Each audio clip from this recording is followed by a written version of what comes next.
ചക്കയ്ക്കും മാങ്ങയ്ക്കും ഒക്കെ ആരുടെയൊക്കെയോ ശാപമാണെന്ന് തോന്നുന്നത്. അതിങ്ങനെ കുഞ്ഞായിരിക്കുമ്പോൾ തന്നെ നമ്മളതിനെ എടുത്തിട്ട് ഓരോരോ വിഭവങ്ങൾ ഉണ്ടാക്കാറുണ്ട്.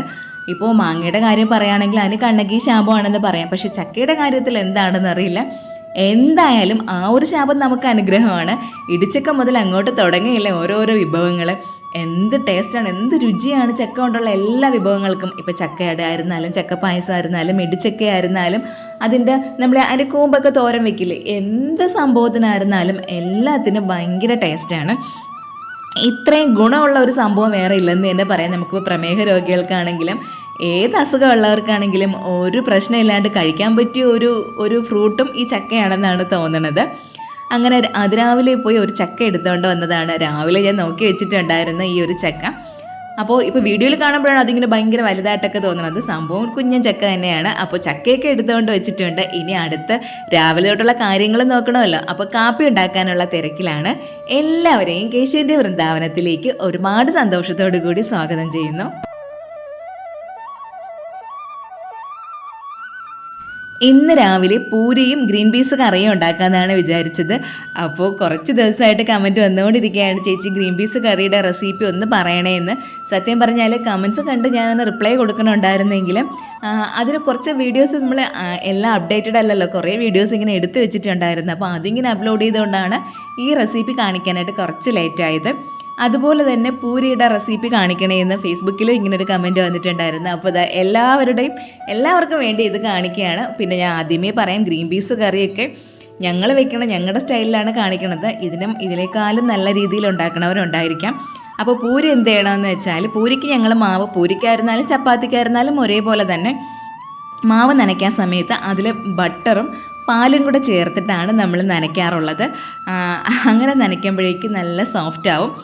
അപ്പോൾ നമ്മൾ പൂരിയുടെ അല്ലെങ്കിൽ ചപ്പാത്തിയുടെ ഇന്ന് പൂരി ഉണ്ടാക്കാനായിട്ടാണ്. അപ്പോൾ കുറച്ച് നമുക്ക് അൺസോൾട്ടഡ് ആയിട്ടുള്ള ബട്ടർ വാങ്ങാനായിട്ട് കിട്ടും. അപ്പോൾ അൺസോൾട്ടഡ് ആയിട്ടുള്ള ബട്ടർ എന്ന് പറയുമ്പോൾ വെണ്ണയും അതുപോലെ തന്നെ ഏകദേശം ഒരു 1/4 കപ്പ് പാലും കൂടെ ചേർക്കണം. പാൽ 1 കപ്പ് ആയാലും പ്രശ്നമൊന്നുമില്ല. പാലിൻ്റെ ആ ഒരു ലഭ്യത കുറവുകൊണ്ട് ഞാനൊരു 1/4 കപ്പ് മാത്രമേ ചേർത്തുള്ളൂ. പിന്നെ നമുക്ക് ആവശ്യത്തിന് വെള്ളവും കുറച്ച് ഉപ്പും കൂടെ ചേർത്തിട്ട്, ഇപ്പോൾ ഞാൻ മിക്സിയിൽ വെച്ചാണ് അതിനെ ഒന്ന് പരുവപ്പെടുത്തി എടുക്കുന്നത്. അല്ലാണ്ട് നമുക്ക് കൈ കൊണ്ട് തന്നെ നന്നായിട്ട് നല്ല പദം വരുത്തി എടുക്കണമെന്ന് നമ്മൾ പറയില്ലേ, ആ രീതിയിൽ മാവ് നന്നായിട്ട് നനച്ചെടുക്കണം.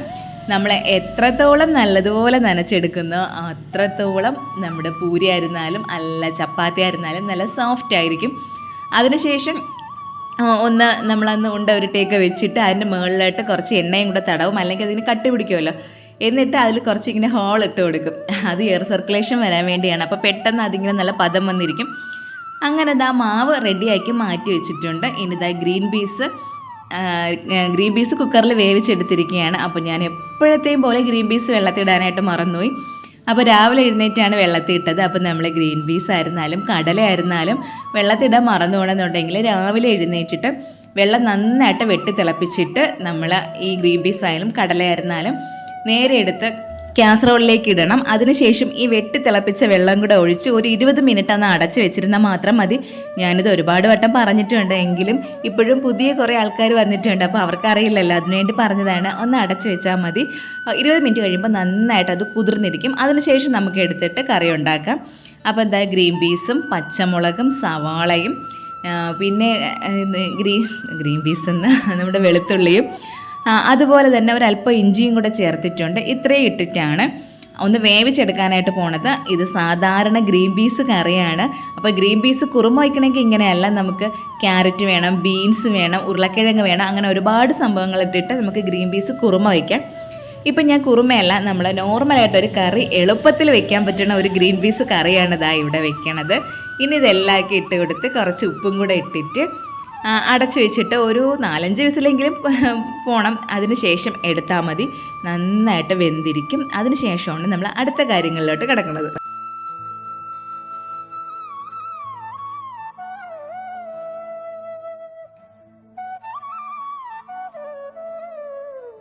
രാവിലെ എല്ലാവരും അവരവരുടേതായ തിരക്കിലാണ്. പിള്ളേരൊക്കെ സ്കൂളിൽ പോകണ ഒരു ബഹളവും കാര്യങ്ങളൊക്കെയാണ്. എനിക്ക് എപ്പോഴും ഈ രാവിലെ ഭയങ്കര ഇഷ്ടമാണ് കേട്ടോ. എല്ലാവരും നല്ല ഫ്രഷായിട്ട് അവരെ പല പല കാര്യങ്ങളിലോട്ട് പോണ ഒരു സമയമല്ലേ ഈ ഒരു എന്താ പറയേണ്ട അത് രാവിലെ എന്ന് പറയുമ്പോൾ.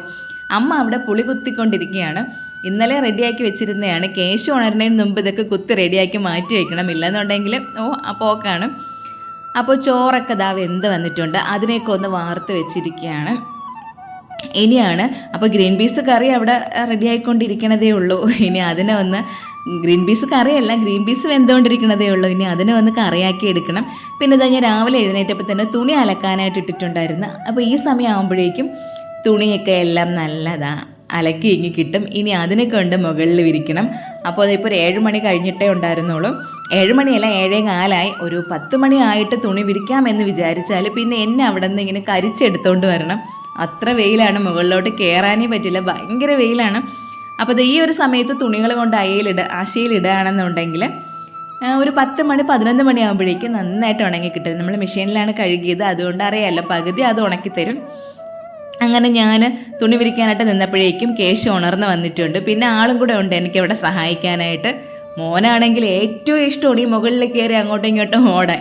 അപ്പോൾ പിന്നെ കിട്ടണ അവസരം ഒന്നും പാഴാക്കിയില്ല. അതുകൊണ്ട് നമ്മൾ താഴോട്ട് പോയാൽ ഡോറ് ക്ലോസ് ചെയ്യാനായിട്ട് മറക്കുകയില്ല. പിന്നെ വേറൊരു കാര്യമുള്ളത്, ഒറ്റയ്ക്ക് കയറാനായിട്ട് ഭയങ്കര പേടിയാണ് ആൾക്ക്. അതുകൊണ്ട് മാത്രം നമ്മളിങ്ങനെ രക്ഷപ്പെട്ട് പോവുകയാണ്. അല്ലെന്നുണ്ടെങ്കിൽ ഓടി മുകളിൽ കയറിയാൽ ഉടനെ ആളിങ്ങനെ എത്തി നോക്കും. അപ്പോൾ അതൊരു പേടിയാണ്. അങ്ങനെ തുണികളെല്ലാം കൂടെ കഴുകിയിട്ടിരിക്കുകയാണ്. പിന്നെ അതുപോലെ തന്നെ ഒരുപാട് തുണികളുണ്ട്. നമ്മൾ എല്ലാ കാര്യത്തിലും പെർഫെക്റ്റ് അല്ലല്ലോ. അപ്പോൾ എനിക്ക് പണ്ടേ മടിയുള്ള ഒരു കാര്യമാണ് ഈ തുണി അലക്കണം എന്നുള്ളത്. അങ്ങനെ ഇത് കുറേ ആകുമ്പോഴാണ് അലക്കാനായിട്ട് എടുക്കുന്നത്. ഇനി ആ ഒരു ശീലം മാറ്റാനായിട്ട് ശ്രമിക്കണം.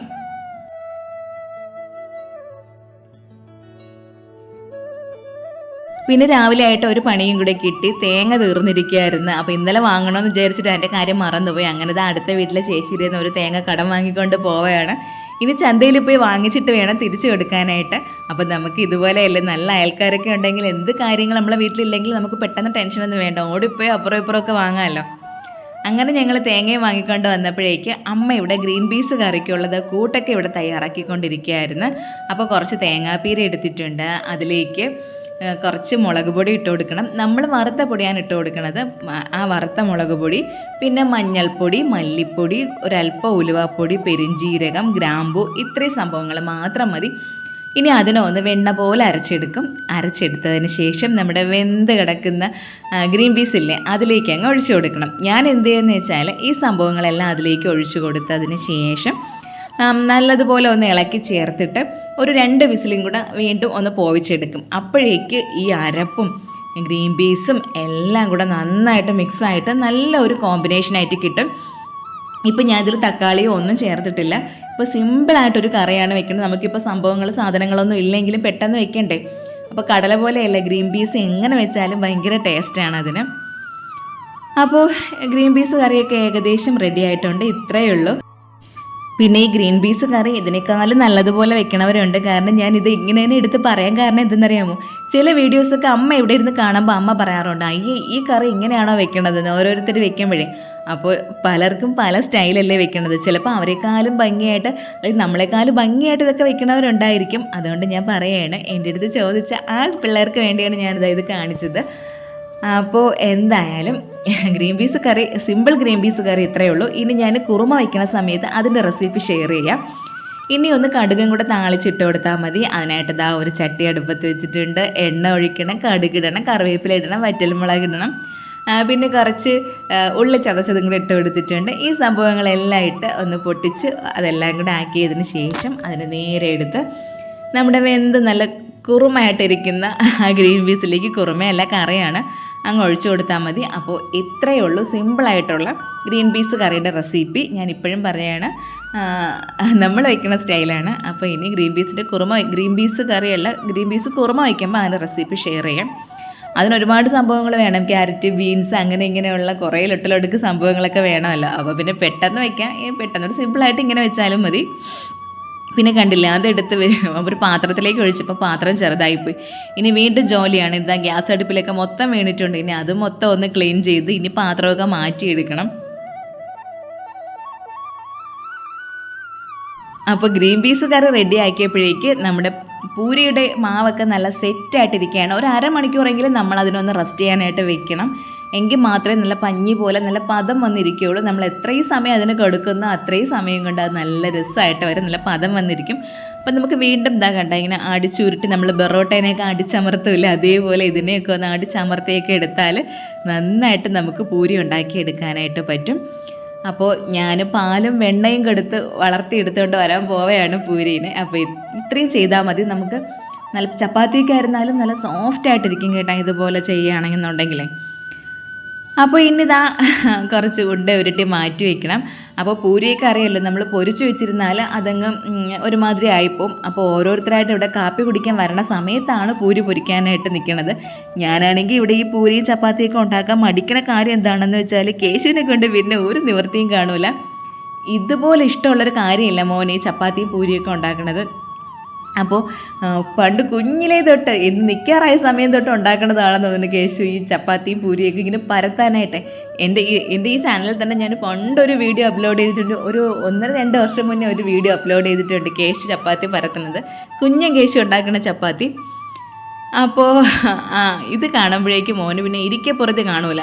അപ്പോൾ പിന്നെ അവനുമായിട്ട് അടി കൂടണം, അതുകൊണ്ടാണ് ഞാൻ മടിക്കണത്. എന്നിട്ട് എന്തെന്ന് വെച്ചാൽ ഈ മാവുണ്ടല്ലോ, നമ്മൾ ഒന്ന് തൊട്ടെടുക്കാനായിട്ടൊക്കെ വെച്ചിരിക്കുന്ന മാവ് അത് മൊത്തം ദേഹത്താക്കും. പിന്നെ ഈ പൂരി പരത്തണതിലുണ്ട് കേട്ടോ കാര്യം. നമ്മൾ പൂരി ഒന്നിങ്ങനെ പരത്തിയിട്ട് ഒന്ന് ഫോൾഡ് ചെയ്യണം.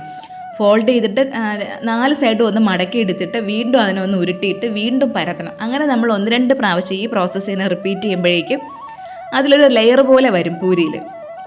അതിനുശേഷം നമ്മൾ പൊരിക്കുമ്പോഴേക്കും നല്ല പൊങ്ങി നല്ല സൂപ്പറായിട്ട് നന്നായിട്ട് ഇങ്ങനെ നല്ല വീർത്ത് ബലൂണ് പോലെ പൂരി വീർത്ത് വരും. അപ്പോൾ അങ്ങനെ വേണം പൂരി പൊരിക്കാനായിട്ട്. ഇതും ഞാൻ പറയുകയാണ്, ഞങ്ങളുടെ സ്റ്റൈലാണ്, ഞങ്ങളിങ്ങനെയൊക്കെയാണ്.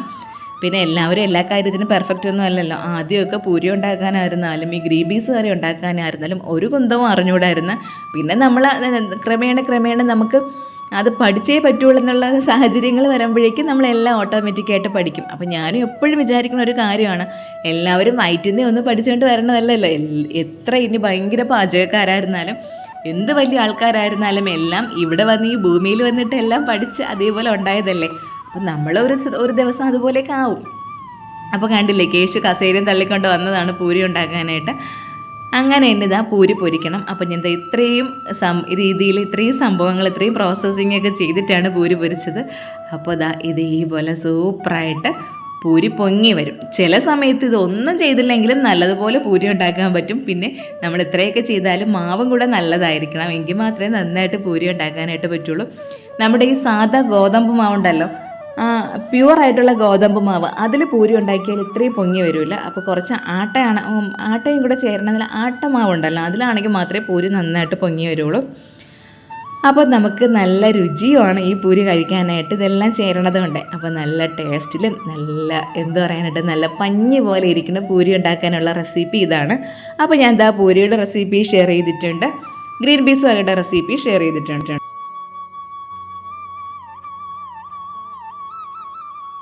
അങ്ങനെ ബ്രേക്ക്ഫാസ്റ്റ് ഒക്കെ കഴിഞ്ഞിട്ട് നേരെ ചന്തയിൽ പോയപ്പോഴേക്കും നല്ല ഞണ്ട് കിട്ടിയിട്ടുണ്ടായിരുന്നു. പക്ഷേ കുഞ്ഞൻ ഞണ്ടാണ്, കുറേ നാളെ വലിയ ഞണ്ട് കിട്ടിയിട്ട് കഴിഞ്ഞ വർഷം എപ്പോഴും ഒരു സമയത്ത് പോയപ്പോഴേക്കും വലിയ ഞണ്ട് കിട്ടിയായിരുന്നു. അതിനാണെങ്കിൽ ജീവനും ഉണ്ടായിരുന്നു. കൊണ്ടുവന്ന് കവറിൽ കിടന്നപ്പോൾ തന്നെ പേടിയായിരുന്നു, ഈശ്വര ചാടിയെങ്ങാനും പോവോ, പിന്നെ അടിച്ച് കൊന്നിട്ടാണ് കറി വെച്ചെന്ന് പറയാനായിട്ട്. അത്രയും വലിയ ഞണ്ട് കിട്ടിയിട്ടുണ്ടായിരുന്നു. അങ്ങനെ ഞണ്ടും ഉണ്ട് മത്തിയും ഉണ്ട്. പിന്നെ ഇവിടെ ഒരാൾക്ക് മത്തി എന്ന് കേട്ടാൽ പിന്നെ വേറെ ഒന്നും വേണ്ട. ഞണ്ടൊക്കെ ഇഷ്ടമാണെന്നുണ്ടെങ്കിലും മത്തി ഭയങ്കര ഇഷ്ടമാണ്. അങ്ങനെ മത്തി വാങ്ങിയിട്ടുണ്ട്. അപ്പോൾ ഇനി ഞണ്ട് കറി വെക്കണം. മത്തിക്കറി അമ്മ വെച്ചോളും, ഞണ്ട് കറി ഞാനാണ് വെക്കുന്നത്. അപ്പോൾ അതിനായിട്ട് കുറച്ചധികം വെളുത്തുള്ളി എടുത്തിട്ടുണ്ട്. നമ്മൾ ഇഞ്ചി വെളുത്തുള്ളി പേസ്റ്റൊക്കെ ഉണ്ടാക്കി വെക്കുന്നതാണെങ്കിലും അല്ല, നമ്മൾ ഇഞ്ചി വെളുത്തുള്ളി നമ്മൾ കറികളിൽ ചേർക്കുന്നതാണെങ്കിലും ഒരു കാര്യം ശ്രദ്ധിക്കണം, നമ്മൾ എപ്പോഴും ഇഞ്ചിയേക്കാളും കൂടുതലായിരിക്കണം വെളുത്തുള്ളി എടുക്കേണ്ടത്. അപ്പോൾ ഇഞ്ചി നമ്മളൊരു 40% എടുക്കുകയാണെന്നുണ്ടെങ്കിൽ വെളുത്തുള്ളി ഒരു 60% എടുക്കണം എന്നാണ് ആ ഒരു കണക്ക്. അപ്പോൾ ഞാൻ എന്തായാലും കുറച്ചധികം വെളുത്തുള്ളി എടുത്തിട്ടുണ്ട്. പിന്നെ നമുക്ക് നല്ല ഫ്ലേവറൊക്കെ കിട്ടണമെന്നുണ്ടെങ്കിൽ കറി നല്ല ടേസ്റ്റൊക്കെ ആയിരിക്കണമെങ്കിൽ ഇഞ്ചിയും വെളുത്തുള്ളിയും കുറച്ച് കൂടുതൽ ചേർക്കുന്നതാണ് എപ്പോഴും നല്ലത്. അങ്ങനെ ഇഞ്ചിയും വെളുത്തുള്ളിയൊക്കെ അവിടെ റെഡിയാക്കി വെച്ചിട്ടുണ്ട്. ഇനി സവാള വേണം. നമുക്ക് കൊച്ചുള്ളി കിട്ടുകയാണെന്നുണ്ടെങ്കിൽ അതാണ് എല്ലാ കറികൾക്കും, ചിക്കൻ വയ്ക്കണോ, മട്ടൻ വയ്ക്കണോ, ബീഫ് വയ്ക്കണോ, ഇതുപോലെ പെരട്ടൊക്കെ വയ്ക്കണോ, എല്ലാത്തിനും കൊച്ചുള്ളി ഉണ്ടെങ്കിൽ അതാണ് ടേസ്റ്റ്. പക്ഷേ കൊച്ചുള്ളി എപ്പോഴും ഒന്നും ഒരുപാടൊന്നും കാണൂല. സവാളയാകുമ്പോൾ നമ്മളിങ്ങനെ ഇഷ്ടംപോലെ വാങ്ങി വയ്ക്കും. കൊച്ചുള്ളി അതുപോലെ വാങ്ങാനായിട്ട് റേറ്റും കൂടുതലാണ്. പിന്നെ അത് ഒരുപാട് ക്വാണ്ടിറ്റി വേണമല്ലോ. സവാള ചിലപ്പോൾ ഒരു 3 എടുക്കുന്ന സ്ഥാനത്ത് കൊച്ചുള്ളി ആണെങ്കിൽ ചിലപ്പോൾ അര കിലോയിൽ 1 കിലോയിൽ കൂടുതൽ വേണ്ടി വരും. രണ്ടും തൂക്കം നോക്കുമ്പോൾ കണക്കാണ്, എന്നാലും എണ്ണം നോക്കുമ്പോഴേക്ക് അങ്ങനെയല്ലല്ലോ. അങ്ങനെ സവോളയൊക്കെ കട്ട് ചെയ്ത് വെച്ച് തക്കാളി ഒരു തക്കാളി മതിയാവും. കുറച്ച് കൂടുതൽ എടുക്കുകയാണെന്നുണ്ടെങ്കിൽ തക്കാളിയുടെ ആ ഒരു പുളിരസമൊക്കെ കൂടുതലായിരിക്കും. പിന്നെ പച്ചമുളക് എടുത്തിട്ടുണ്ട്. ഇത്രയും സംഭവങ്ങളാണ് നമുക്ക് ബേസായിട്ട് വേണ്ടത്. പിന്നെ നമ്മളിനി ഏത് കറി വെച്ചാലും ഏത് നോൺ വെജ് ഐറ്റം വെച്ചാലും ഇതൊക്കെ തന്നെ ഉള്ളത്. അതിൽ ചെറിയ മാറ്റങ്ങൾ അങ്ങോട്ടും ഇങ്ങോട്ടും ഒക്കെ വരുത്തിയാൽ മതി. എല്ലാത്തിൻ്റെയും അടിസ്ഥാനം ഒന്ന് തന്നെയാണ്. അപ്പം നമ്മൾ ഇത്രയും സംഭവങ്ങൾ നന്നായിട്ട് വെക്കാനായിട്ട് മനസ്സിലാക്കിയാൽ മാത്രം മതി. അതിലേക്ക് പിന്നെ നമുക്ക് ഞണ്ട് കറിക്കാണെങ്കിൽ ഞണ്ട് ഇട്ട് കൊടുത്താൽ മതി, ചിക്കനാണെങ്കിൽ ചിക്കൻ ഇട്ട് കൊടുത്താൽ മതി, പിന്നെ മട്ടനാണെങ്കിൽ മട്ടൻ ഇട്ട് എടുത്താൽ മതി. അത്രയേ ഉള്ളൂ. പിന്നെ ഞാനൊരു ചട്ടി അടുപ്പത്ത് വെച്ചിട്ടുണ്ട്. അതിലേക്ക് എണ്ണ ഒഴിച്ചിട്ട് കടുകിന് പകരം ഇട്ട് കൊടുക്കുന്നത് വലിയ ജീരകമാണ്, നല്ല ജീരകമല്ല പെരുംജീരകമാണ് ഇട്ട് കൊടുത്തത്. കടു പൊട്ടിക്കുന്നതിന് പകരം പെരുംജീരകം ഇട്ട് പൊട്ടിച്ചിട്ടുണ്ട്. ഇനി അതിലേക്ക് ഇഞ്ചിയും വെളുത്തുള്ളിയൊക്കെ ഇട്ട് കൊടുത്തിട്ടുണ്ട്. പിന്നെ സവോള ഇട്ട് കൊടുത്തിട്ടുണ്ട്. ഇഞ്ചി വെളുത്തുള്ളി ഞാൻ പേസ്റ്റ് ആക്കിയില്ല, ചെറുതായിട്ട് കട്ട് ചെയ്ത് വെച്ചിട്ടേ ഉണ്ടായിരുന്നുള്ളൂ. പിന്നെ പച്ചമുളകും കൂടെ ഇട്ട് കൊടുത്തിട്ട് ഇനി ഇതിന് ഇത്രയും സംഭവങ്ങളൊന്ന് വഴറ്റിയെടുക്കണം. നന്നായിട്ട് വഴറ്റിയെടുത്തിട്ടില്ലെങ്കിലും കുഴപ്പമില്ല, കുറച്ചൊന്ന് വഴറ്റിയെടുത്താൽ മതി. അപ്പോൾ ഇനി അതൊന്ന് വഴറ്റിയെടുത്തിട്ട് വേണം അതിലേക്ക് തക്കാളി ഇട്ട് കൊടുക്കാനായിട്ട്. പിന്നെ കറിവേപ്പില ഇട്ട് കൊടുക്കുന്നുണ്ട്. മല്ലിയില ഉണ്ടെങ്കിൽ നമുക്ക് മല്ലിയില ഇട്ട് കൊടുക്കാം. ഇപ്പോൾ മല്ലിയില സ്റ്റോക്കില്ല, അതുകൊണ്ട് കറിവേപ്പില മാത്രം വെച്ച് അഡ്ജസ്റ്റ് ചെയ്യുകയാണ്.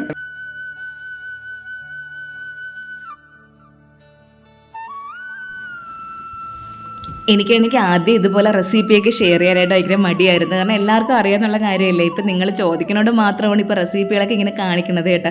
ഇനി കാണിക്കുമ്പോഴും എനിക്കൊരു എന്തോ പോലെയാണ്. ചിലപ്പോൾ നമ്മളെക്കാളും നന്നായിട്ട് വയ്ക്കുന്ന ആൾക്കാർ കാണൂല്ലേ, അപ്പോൾ നമ്മൾ കുറ്റം പറയില്ല ഈ കറിയൊക്കെ ഇങ്ങനെയാണോ വെക്കണതെന്ന്. അതുകൊണ്ട് മാത്രമാണ് ഞാനിങ്ങനെ കറികൾ വെക്കുന്നത് കാണിച്ചു പോവേ ഉണ്ടായിരുന്നുള്ളൂ, റെസിപ്പികളൊന്നും ഷെയർ ചെയ്യാത്തത്. പിന്നെ നിങ്ങളിങ്ങോട്ട് ചോദിക്കാൻ തുടങ്ങിയപ്പോൾ ഒരു ധൈര്യമായി, പിന്നെ കാണിക്കാമല്ലോ എന്ന് തോന്നി. പിന്നെ മത്തി കുറച്ച് അമ്മ വറുക്കാനായിട്ട് എടുത്ത് വെച്ചിട്ടുണ്ടായിരുന്നു. അപ്പോൾ ഇനി അതിനെ ഒന്ന് പൊരിച്ചെടുക്കണം. ഇനി ഏതൊക്കെ മീൻ, എത്ര വില കൂടിയ മീൻ, നെമ്മീൻ പൊരിച്ചാൽ പോലും ഈ മത്തി പൊരിക്കണതിൻ്റെ അത്ര ടേസ്റ്റ് വരില്ല. ഭയങ്കര ടേസ്റ്റ് അല്ലേ പൊരിക്കാനായിട്ട്. പക്ഷെ പൊരിച്ചെടുത്താൽ കേശുവിന് കൊടുക്കാനായിട്ട് പറ്റില്ല, ഫുൾ മുള്ളായതുകൊണ്ട്. ഇനി എത്രയൊക്കെ മുള്ള മൈക്രോസ്കോപ്പ് വെച്ച് നോക്കി മുള്ള മാറ്റിയാലും എങ്ങനെയെങ്കിലും അവൻ തൊണ്ടയിൽ മുള്ള കയറ്റിയിരിക്കും. അതുകൊണ്ട് പേടിയാണ് മത്തി പൊരിച്ചാൽ മോന് കൊടുക്കാനായിട്ട്. അങ്ങനെ ഒരടുപ്പിൽ മത്തി പൊരിക്കാനായിട്ട് വെച്ചിട്ടുണ്ട്. അപ്പോൾ അമ്മ ഞണ്ടൊക്കെ എല്ലാം നല്ല കുളിപ്പിച്ച് വൃത്തിയാക്കി അവിടെ കൊണ്ട് വെച്ചിരിക്കുകയാണ് ഞണ്ട് കറി വെക്കാനായിട്ട്. സാധാരണ അമ്മ ഇവിടെ ഞണ്ട് കറി വെക്കുന്നത് നമ്മൾ സാധാരണ മീൻ കറി വെക്കും പോലെ തേങ്ങ അരച്ചൊക്കെ തന്നെയാണ്. അപ്പം ഞാൻ പറഞ്ഞു അമ്മ ഇന്ന് അത് വേണ്ട, നമുക്കൊന്ന് പെരട്ടിയെടുക്കാം. അപ്പം ഞണ്ട് ഇങ്ങനെ വെക്കുന്നതാണ് ചേട്ടന് കുറേ കൂടെ ഇഷ്ടം. അതുപോലെ നമ്മൾ കൂടെ ഒരു ഷാപ്പിൽ പോകുമായിരുന്നു, നമ്മുടെ ഇവിടെ അടുത്തുള്ള ഒരു പുഞ്ചക്കരി ഷാപ്പ്. നല്ല ഫുഡാണ്, നല്ല ടേസ്റ്റി ആയിട്ടുള്ള ഫുഡ് അവിടെ നിന്ന് കിട്ടും. അപ്പോൾ എൻ്റെ വീഡിയോസ് കാണുന്നവർക്കറിയാം, ഞാൻ കുറേ പ്രാവശ്യം വീഡിയോ ഒക്കെ ഷെയർ ചെയ്തിട്ടുണ്ട്. അതുമല്ല ഭയങ്കര ആംബിയൻസാണ് ആ ഒരു സ്ഥലമൊക്കെ കാണുമ്പോഴേക്കും. അവിടെ ചെല്ലുമ്പോൾ കിട്ടും നല്ല ഞണ്ട് റോസ്റ്റ്. അപ്പോൾ അതിൻ്റെയൊക്കെ ഒരു ഓർമ്മ വന്നപ്പോഴേക്കാണ് അങ്ങനെ വെക്കുക. അതേ ടേസ്റ്റിലൊന്നും അല്ല, എന്നാലും നമ്മളെ കൊണ്ട് പറ്റുന്ന രീതിയിൽ വെക്കാമെന്ന് വിചാരിച്ചത്. അപ്പോൾ അവിടെ ബാക്കി സംഭവങ്ങൾ സവാളയൊക്കെ അവിടെ റെഡി ആയിക്കൊണ്ടിരിക്കുകയാണ്. ഇനി ഒരു ചട്ടി ഇതേപോലെ അടുപ്പത്ത് വെച്ചിട്ട് മഞ്ഞൾപ്പൊടി, മുളക് പൊടി, മല്ലിപ്പൊടി, കാശ്മീരി ചില്ലി ഉണ്ടല്ലോ അത്, ആ സംഭവങ്ങളെല്ലാം കൂടെ, പിന്നെ ഒരല്പം ഉലുവാപ്പൊടി, അതെല്ലാം കൂടെ ഒന്ന് മൂപ്പിച്ചെടുക്കണം. നമ്മൾ ഈ പൊടികൾ മൂപ്പിച്ചെടുക്കുമ്പോഴേക്ക് നല്ലതുപോലെ ഒന്ന് ശ്രദ്ധിക്കണം, കരിഞ്ഞു പോകരുത്. കരിഞ്ഞു പോയാൽ ആ കറി അപ്പോഴും കൊളായെന്നങ്ങ് വിചാരിക്കണം. അപ്പോഴേക്ക് നമ്മൾ മത്തിയൊക്കെ റെഡിയായി വന്ന് അങ്ങനെ അതിനെയൊക്കെ മാറ്റി ഇനി ഈ പൊടികളെല്ലാം കൂടെ ഒന്ന് മൂപ്പിക്കണം. അപ്പോൾ ഞാൻ ഇപ്പോഴും ഒന്നുകൂടെ പറയാം, മഞ്ഞൾപ്പൊടി ഇട്ടിട്ടുണ്ട്, മല്ലിപ്പൊടി ഇട്ടിട്ടുണ്ട്, കാശ്മീരി ചില്ലി ഇട്ടിട്ടുണ്ട്, മുളക് പൊടി ഇട്ടിട്ടുണ്ട്, ഒരല്പം ഉലുവാപ്പൊടിയും കൂടെ ഇട്ടിട്ടുണ്ട്. ഇത്രയും സംഭവങ്ങളാണ് മൂപ്പിച്ചെടുക്കുന്നത്. പിന്നെ ഇനി ഇത് ഏകദേശം മൂത്ത് വരുമ്പോഴേക്ക് അതിൽ ഒരു ചെറിയ പട്ട ഇട്ട് കൊടുക്കാം, ഒരു ഏലക്ക ഇട്ട് കൊടുക്കാം, ഒരു ഗ്രാമ്പൂ. ഇതൊന്നും നമ്മൾ പൊടിയല്ല, ആ സംഭവങ്ങൾ അതേപോലെ ചേർക്കുന്നത് കൊണ്ട് കുറച്ചധികം ആയാൽ ഒരു കുത്തൽ തോന്നും. അപ്പോൾ അതുകൊണ്ടാണ് ചെറിയ രീതിയിൽ ചേർത്ത് കൊടുക്കുന്നത്. ഇനി അതിനെ എല്ലാം കൂടെ ഒന്ന് മൂപ്പിച്ചെടുക്കണം. നമ്മൾ ഏകദേശം ഒന്ന് മൂത്ത് വരുമ്പോഴേക്കും ഞാൻ എന്ത് ചെയ്യുമെന്ന് വെച്ചാൽ ഫ്ലെയിം അങ്ങ് ലോ ആക്കി വയ്ക്കും. നല്ല ലോ ആക്കി വെച്ചിട്ട് എടുത്താൽ മാത്രമേ നമ്മൾ വിചാരിക്കുന്ന ആ ഒരു കൺസിസ്റ്റൻസിയിൽ കിട്ടുള്ളൂ. അല്ലെന്നുണ്ടെങ്കിൽ മൂത്ത് കഴിഞ്ഞാൽ പെട്ടെന്ന് അങ്ങ് കരിഞ്ഞു പോവും. അപ്പോൾ അതുമൊക്കെ മൂപ്പിച്ച് വെച്ചിട്ട് നമ്മളിതാ ഈ വഴറ്റി വെച്ചിരിക്കണില്ലേ, ഈ സംഭവങ്ങൾ ഒന്ന് ചൂടാറിയതിന് ശേഷം മിക്സിയുടെ ജാറിലിട്ട് ഒന്നങ്ങ് അടിച്ചെടുത്താൽ മതി. നമ്മൾ ബാക്കിലോട്ട് അടിച്ചാൽ മതി. അപ്പോഴേക്കും ഒരു ഒന്ന് രണ്ട് പ്രാവശ്യം ആകുമ്പോഴേക്ക് ഇതൊക്കെ ഒന്ന് അരഞ്ഞ് കിട്ടും. ഇപ്പോൾ വെണ്ണ പോലെ അരയണമെന്നൊന്നുമില്ല, ഒന്ന് ചതഞ്ഞൊന്ന് ചെറിയ രീതിയിലൊന്ന് അരഞ്ഞ് കിട്ടിയാൽ മതി. അരഞ്ഞങ്ങ് പോകണ്ട എന്നാണ് ഞാൻ ഉദ്ദേശിച്ചത്.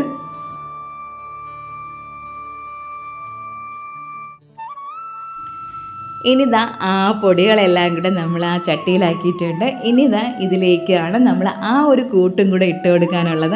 അതും കൂടെ ഇട്ട് കൊടുത്തിട്ട് നല്ലതുപോലെ ഒന്ന് രണ്ടും കൂടെ നല്ല മിക്സാക്കി എടുക്കണം. ചെറിയ തീയിലിട്ട് ഈ അരപ്പും പിന്നെ ബാക്കി നമ്മൾ അരച്ചെടുത്ത സംഭവങ്ങളൊക്കെ ഉണ്ടല്ലോ, അതെല്ലാം കൂടെ നല്ല വഴറ്റി എല്ലാം കൂടെ ഒരേപോലെ ആക്കി എടുക്കണം. ഒരേപോലെ എന്ന് വെച്ചാൽ ഒന്ന് ചൂട് തട്ടണം. ചൂട് തട്ടിയിട്ട് ഒന്ന് ഇതാക്കി കുറുക്കി എടുക്കുമെന്നൊക്കെ പറയുമല്ലോ, കണ്ടില്ലേ?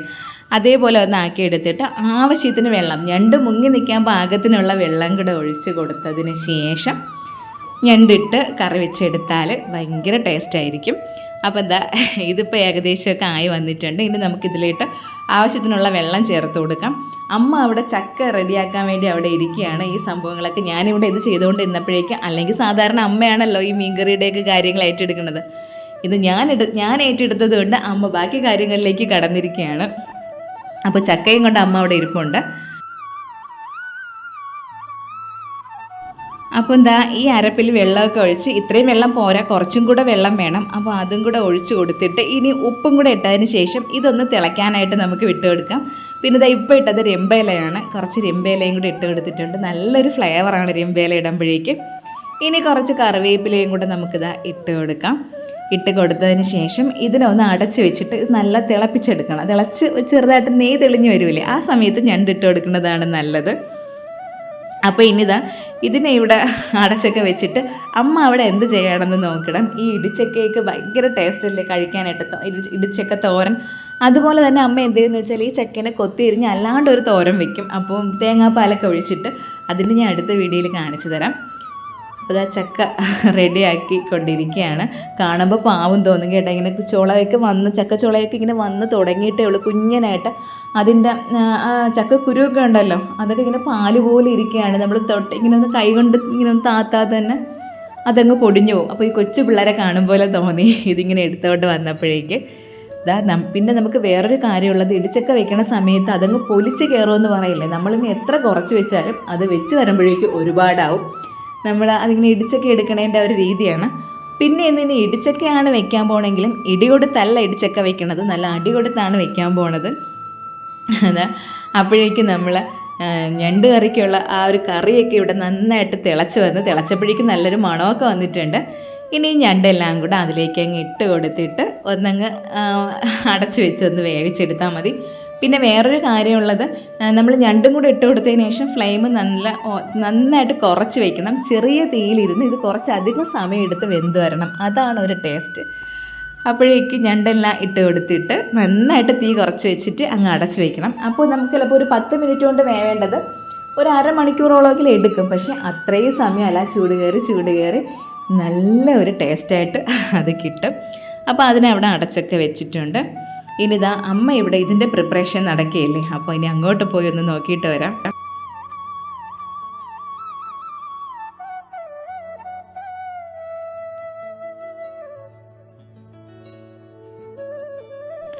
എനിക്കാണെങ്കിൽ ഇതൊക്കെ ഇഷ്ടമാണെങ്കിലും ചക്ക പച്ചയ്ക്ക് തിന്നാനാണ് കൂടുതലിഷ്ടം. അപ്പോൾ ഇത് വരിക്കച്ചക്കയായിരുന്നു. അപ്പോൾ കറി വയ്ക്കാനായിട്ട് വരിക്കയ്ക്കാലും നല്ലത് കൂഴയാണെന്നാണ് അമ്മ പറയണത്. അതുപോലെ തന്നെ നമ്മൾ ഈ ചക്ക പായസമൊക്കെ ഉണ്ടാക്കുമല്ലോ, പക്ഷേ എനിക്കെന്തോ അതിനടുത്ത് വലിയ താല്പര്യമില്ല. ചക്കയടയും ചക്ക പായസമൊന്നും അത്രയ്ക്ക് ഇഷ്ടമല്ല. പഴുത്ത ചക്ക ആയിരുന്നാലും പച്ച ചക്ക ആയിരുന്നാലും എത്രത്തോളം കഴിക്കാൻ പറ്റുമോ അത്രത്തോളം കഴിക്കും. പക്ഷേ ആദ്യം മുന്നേക്ക് എങ്ങനെയാണെന്ന് വെച്ചാൽ മരിച്ചിന് കറി വെച്ചാൽ കഴിക്കുമായിരുന്നു. മരിച്ചിന് കറിയെന്നെല്ലാം ഉടച്ച് വെച്ചാൽ ഈ ചക്ക ഞാൻ തൊടയില്ലായിരുന്നു. ഇപ്പോൾ എൻ്റെ അമ്മയ്ക്ക് അതിശയമാണ്, ഇതാരാണ് ഈ ചക്കയൊക്കെ കൂട്ടണമെന്നാണ് അമ്മ ചോദിക്കുന്നത്. കല്യാണത്തിന് മുമ്പേ നമുക്ക് എല്ലാം ഭയങ്കര പുതുമയല്ലേ. നമ്മൾ കറികൾ കഴിക്കൂല, ഞാൻ അവിയൽ കഴിക്കൂല, ഞാനും അനിയത്തിയും അങ്ങനെയാണ്.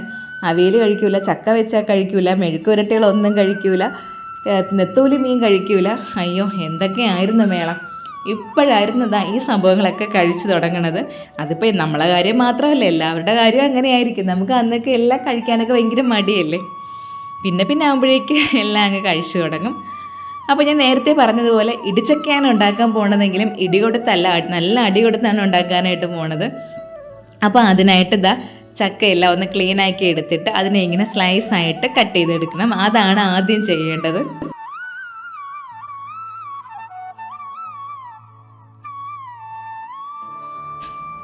അമ്മ പറയാറുണ്ട് പണ്ടൊക്കെ ഇങ്ങനെ തല്ലി ഇതിനെ വേവിച്ചിട്ട് ഇടിച്ചെടുക്കുമെന്ന്, ഇടികല്ലിലിട്ട് അല്ലെങ്കിൽ അമ്മിക്കല്ലിലൊക്കെ ഇട്ടിട്ട് നന്നായിട്ട് ഇടിച്ചെടുത്താണ് ഉണ്ടാക്കണതെന്ന്. ഇപ്പോൾ പിന്നെ നമുക്കൊന്നും അതിനുള്ള എല്ലാ സൗകര്യങ്ങളൊന്നും ഇല്ലല്ലോ. പണ്ടത്തെ ഒരുപാട് കാര്യങ്ങൾ നമ്മളെ ഇപ്പം മിസ്സായി പോയില്ലേ.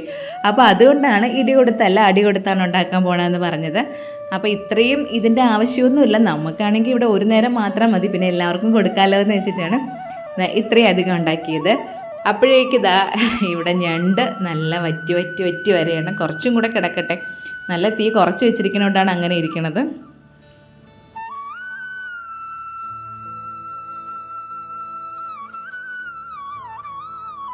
നല്ലൊരു മണമൊക്കെ വരുന്നുണ്ട്, നല്ല ടേസ്റ്റ് ആയിരുന്നു കേട്ടോ. ഇതുപോലെ ഒന്ന് ഉണ്ടാക്കി നോക്കണേ. ഉണ്ടാക്കി നോക്കിയിട്ട് അത് സക്സസ് ആയെങ്കിൽ ഒന്ന് കമൻറ്റ് ചെയ്തിരിക്കണേ എൻ്റെ ഞണ്ട് കറി എങ്ങനെ ഉണ്ടായിരുന്നെന്ന്. അപ്പോൾ അമ്മ ഇവിടെ ആ ചക്കയൊക്കെ റെഡിയാക്കി കൊണ്ട് വന്നിട്ട് അതിൽ ഉപ്പും മഞ്ഞൾപ്പൊടിയും കൂടി ഇട്ട് ഒന്ന് വേവിച്ചെടുക്കും. അപ്പോൾ ഒന്ന് വെന്ത് വന്നാൽ മതി, നല്ല വെന്തങ്ങ് പോകണ്ട. നല്ല വെന്ത് പോയാൽ അതിൻ്റെ പരുവം പോവും. അപ്പം നമുക്ക് അറിയാൻ പറ്റുമല്ലോ, അതിൻ്റെ ആ പച്ചപ്പ് മാറിയിട്ട് ഒന്ന് വെന്ത് വരണം. അപ്പോൾ ആ രീതിയിൽ അവിടെ ആക്കിയെടുക്കണം. അപ്പോൾ ഞണ്ട് ഇവിടെ റെഡി ആയിട്ടുണ്ട്, നന്നായിട്ട് വന്നിട്ടുണ്ട്. അപ്പോൾ ബാക്കി ഇത്രയും ചക്ക ഉണ്ടായിരുന്നു, പകുതി ചക്ക മാത്രമേ എടുത്തിട്ടുണ്ടായിരുന്നുള്ളൂ. അപ്പോൾ ബാക്കി പകുതി ചക്ക ഇനി നമുക്ക് അതിനെ പല പല രൂപങ്ങളിലോട്ടൊക്കെ മാറ്റണം. നാളത്തേക്കും മറ്റന്നാളത്തേക്കൊക്കെ ആയി അതിനെ അങ്ങ് ഫ്രിഡ്ജിലെടുത്ത് വെക്കണം. അപ്പോൾ നമ്മൾ ചക്ക എപ്പോഴും ഇതേപോലെ വെച്ചാൽ എത്ര ദിവസം വേണമെങ്കിലും നമുക്ക് സ്റ്റോർ ചെയ്ത് ഒരു പ്രശ്നമില്ലാണ്ട് വെക്കാനായിട്ടൊക്കെ പറ്റും.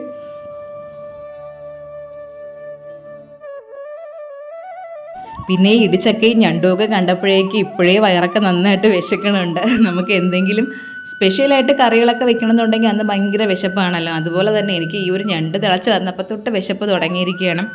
അപ്പോൾ ഇടിച്ചക്ക റെഡി ആയില്ല, ഇനി അതും കൂടെ ആക്കിയിട്ട് വേണം പെട്ടെന്ന് ചോറ് കഴിക്കാനായിട്ട്. പിന്നെ കുറച്ച് പാത്രങ്ങളൊക്കെ ഉണ്ടായിരുന്നു, അതൊക്കെ നമ്മൾ അപ്പോഴപ്പോഴങ്ങ് കഴുകി വെച്ചിരുന്നാൽ ഈ അവസാനം ആകുമ്പോഴേക്ക് ഈ ഒരു പാത്രം കഴുകലുണ്ടല്ലോ, ജോലി ചെയ്യാനായിട്ട് പിന്നെയും കുഴപ്പമില്ല. അവസാനത്തെ ഒരു പാത്രം കഴുകലും അടുക്കള ഒതുക്കലുമാണ് അയ്യോ തലപ്രാന്ത് എടുക്കണ ഒരു ജോലി. അങ്ങനെ ഉപ്പും മഞ്ഞളും ഒക്കെ ഒഴിച്ച് ആ വെള്ളത്തിൽ കിടന്നിട്ട് ചക്ക ഏകദേശം ഒന്ന് വെന്ത് വന്നിട്ടുണ്ട്. ഏകദേശമേ വെന്ത് വരാവൂ, ഒരുപാട് വെന്ത് പോകരുത്. ഇനി അതിനെ എടുത്തിട്ട് ഒന്ന് ഊറ്റിയെടുക്കണം. അപ്പോൾ ഊറ്റിയൊക്കെ മാറ്റി വെച്ചിട്ടുണ്ട്. ഇതിനെ ഇനി ഒന്ന് തണുത്തതിന് ശേഷം മാത്രമേ നമുക്ക് അടി കൊടുത്തൊക്കെ എടുക്കാനായിട്ട് പറ്റുള്ളൂ. അപ്പോൾ ഒന്ന് തണുക്കാനായിട്ട് വെച്ചിരിക്കുകയാണ്. അപ്പോൾ ഒരു 10 മിനിറ്റൊന്നും വേണ്ട, ഒരു 5 മിനിറ്റ് കഴിയുമ്പോഴേക്കും അതിൻ്റെ ഒന്ന് ആവിയൊക്കെ ഒന്ന് ആറി വന്നോളും. ഇനി അതിലേക്കുള്ള കൂട്ട് തയ്യാറാക്കണം. അതിനായിട്ട് കുറച്ച് തേങ്ങാപ്പീര എടുത്തിട്ടുണ്ട്, മഞ്ഞൾപ്പൊടി എടുത്തിട്ടുണ്ട്, മുളക് പൊടി എടുത്തിട്ടുണ്ട്, പെരിഞ്ചീരകം എടുത്തിട്ടുണ്ട്, പിന്നെ വെളുത്തുള്ളി എടുത്തിട്ടുണ്ട്. ഇതിന് ഇഞ്ചിയൊന്നും വേണ്ട. പിന്നെ സവോള കൊത്തി അരിഞ്ഞതും കൂടെ വേണം. ഇത്രയും സംഭവങ്ങളാണ് നമ്മൾ ഇടിച്ചക്കയ്ക്ക് കൂട്ടായിട്ട് കൊടുക്കാൻ പോണത്.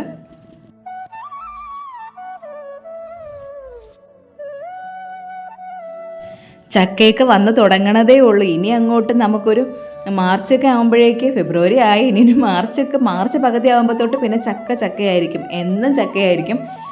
കഴിഞ്ഞ വർഷം ആ ഒരു ചക്ക സീസൺ അങ്ങോട്ട് കഴിഞ്ഞതേ ഉള്ളെന്നാണ് തോന്നുന്നത്. അപ്പോഴേക്കും ചക്ക സീസണുമായി, മാങ്ങ സീസണുമായി. അടുത്ത വിഷുവും വരാറായി. വർഷങ്ങൾ പോണത് നമ്മൾ എന്ത് പറയാനല്ലേ, വർഷങ്ങൾ പോണത് അറിയാതെ വരുന്നു. പെട്ടെന്ന് ഇങ്ങനെ കണ്ണടച്ച് തുറക്കും മുമ്പ് അടുത്ത ദിവസമാണ്, അടുത്ത വർഷമായി. അതുപോലെ തന്നെ നേരം വെളുത്ത് എഴുന്നേക്കണതും അറിയാം. പിന്നെ ആ ഒരു ബോധം വരുമ്പോഴേക്ക് രാത്രി ആയെന്ന് തോന്നും. എത്ര പെട്ടെന്ന് നല്ല സമയങ്ങൾ ഇങ്ങനെ പൊയ്ക്കൊണ്ടിരിക്കണത്. അപ്പോഴേക്കും അതിൻ്റെ കൂട്ടൊക്കെ അവിടെ തയ്യാറാക്കി വെച്ചിട്ടുണ്ട്. ഇനി ചക്കേനെ അടി കൊടുത്ത് എടുക്കണമെന്ന് പറഞ്ഞില്ലേ, അതെന്ത് ചെയ്യണമെന്ന് വെച്ചാൽ ചക്ക ഇങ്ങനെ ഒരു മിക്സിയുടെ ജാറിലേക്ക് ഇട്ടിട്ട് ഒന്ന് ബാക്കിലോട്ട് കറക്കി എടുക്കണം. ഒരു 2-3 പ്രാവശ്യം ഒന്ന് ബാക്ക് അടിക്കുമ്പോഴേക്കും ചക്ക നന്നായിട്ട് ഈ ഒരു രൂപത്തിൽ കിട്ടിക്കോളും. കണ്ടില്ലേ, നമ്മൾ ഇടിച്ചെടുക്കണേക്കാളും നല്ല രീതിയിൽ ഒന്ന് അടിച്ചെടുക്കുമ്പോൾ കിട്ടും. ഇനി നമ്മൾ എന്ത് ചെയ്യുമെന്ന് വെച്ചാൽ നമ്മൾ അതിനുള്ള കൂട്ടൊക്കെ അവിടെ തയ്യാറാക്കി വെച്ചില്ലേ, അതിനെ ഒന്ന് മൂപ്പിച്ചെടുക്കണം. അതിനുശേഷം നമ്മളിത് അതിലോട്ടങ്ങ് ഇട്ട് കൊടുത്താൽ മതി. നമ്മൾ ക്യാബേജൊക്കെ തോരൻ വെക്കണത് പോലെ കണ്ടാൽ അങ്ങനെ തോന്നുന്നു, ക്യാബേജ് തോരൻ്റെയൊക്കെ ഒരു പോലെയാണ് ഇരിക്കണത്.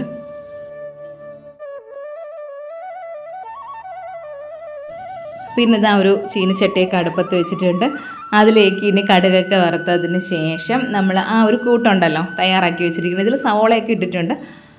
അപ്പോൾ അതിനി ഇതിലേക്കിട്ട് നല്ലതുപോലെ ഒന്ന് ഇളക്കി ഒന്ന് മൂപ്പിച്ചെടുക്കണം. അതൊന്ന് ഏകദേശമൊക്കെ മൂത്ത് വരണം. അതിനുശേഷം മാത്രം നമുക്ക് ഈ ചക്ക അതിലോട്ട് ഇട്ട് കൊടുത്താൽ മതി.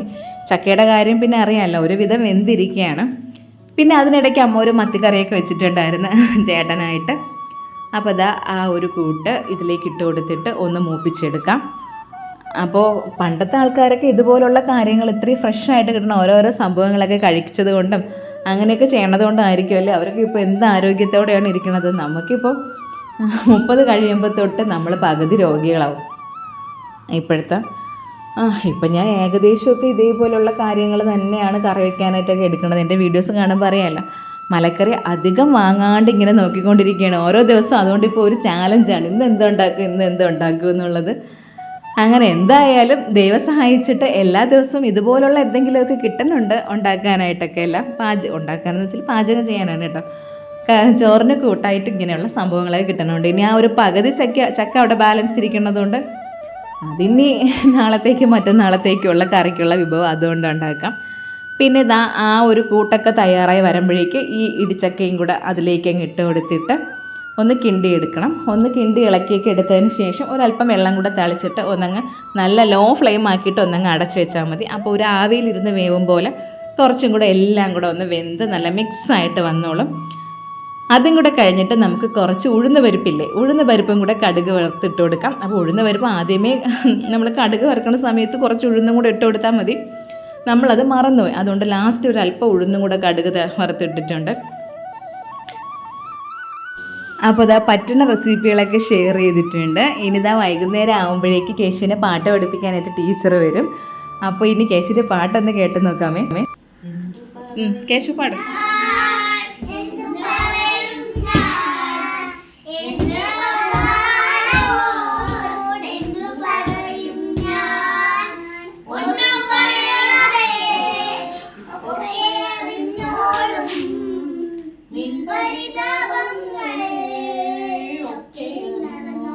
ടീച്ചർ പാട്ട് പഠിപ്പിക്കുന്നത് മുകളിൽ ഇരുത്തിയിട്ടാണ്, ടെറസിൻ്റെ മുകളിൽ അവിടെ ആ ബാൽക്കണിയിൽ ഇരുത്തിയാണ് പഠിപ്പിക്കുന്നത്. അതാകുമ്പോൾ അവർക്ക് സ്വസ്ഥമായിട്ട് അവിടെ ഇരുന്ന് പാട്ട് പഠിക്കാമല്ലോ. അപ്പോൾ പാട്ടൊക്കെ പഠിപ്പിച്ചതിന് ശേഷം ടീച്ചർ സ്വരങ്ങളൊക്കെ പറഞ്ഞു കൊടുത്തിട്ട് ലാസ്റ്റ് ഇതേപോലെ ഓരോരോ പാട്ടുകൾ ഇങ്ങനെ പഠിപ്പിക്കും.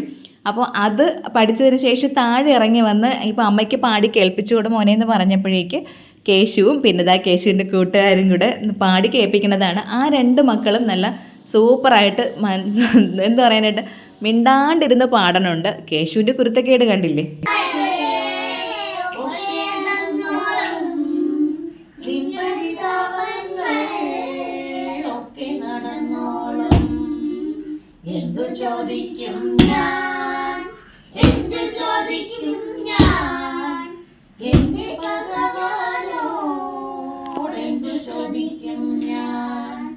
ഒന്നും ചോദിക്കാതെ ഒക്കെയും തന്നോളും നിന്റെ അഭിഷ്ടങ്ങൾ ഒക്കെ നടന്നോളും.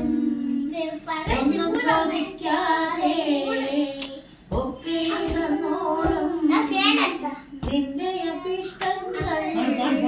കേശു പാട്, സമ്മാനം തരൂല.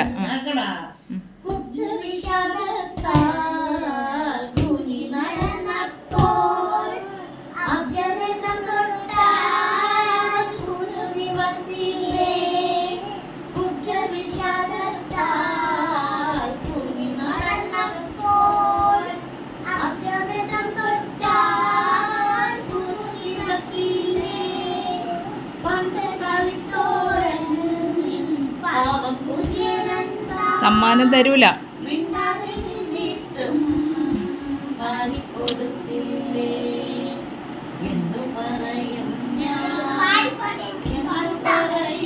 കേശുവിന് സത്യമായിട്ട് സമ്മാനം തരൂല.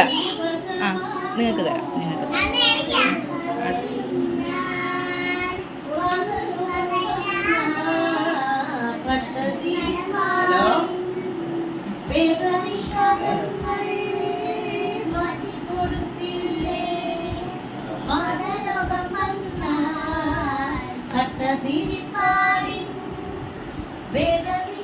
കേശുവിന് സമ്മാനം ഇല്ല. കേശു സത്യമായിട്ട് തരൂല. പാടണവന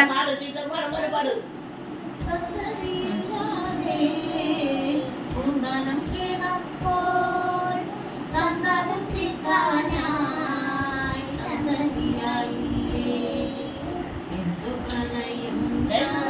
അവൻ മിണ്ടാരി, അവന് കൊടുക്കൂല. പറയും ഞാൻ എന്റെ വരവാണോ എന്ന് പറയും ഞാൻ. കേശുവിനെ സംബന്ധിച്ചാണെങ്കിൽ ഇങ്ങനെ കുറച്ച് സമയം അടങ്ങിയിരിക്കണം എന്ന് പറഞ്ഞാൽ അവനെ കൊല്ലണേന് സമമാണ്. അടങ്ങിയിരിക്കുന്നത് എന്താണെന്ന് ഇനി എൻ്റെ മോനെ ഒന്നേന്ന് ഞാൻ പഠിപ്പിച്ചെടുക്കണം. അപ്പോൾ ഇതാണ് അവസ്ഥ കേശുവിൻ്റെ.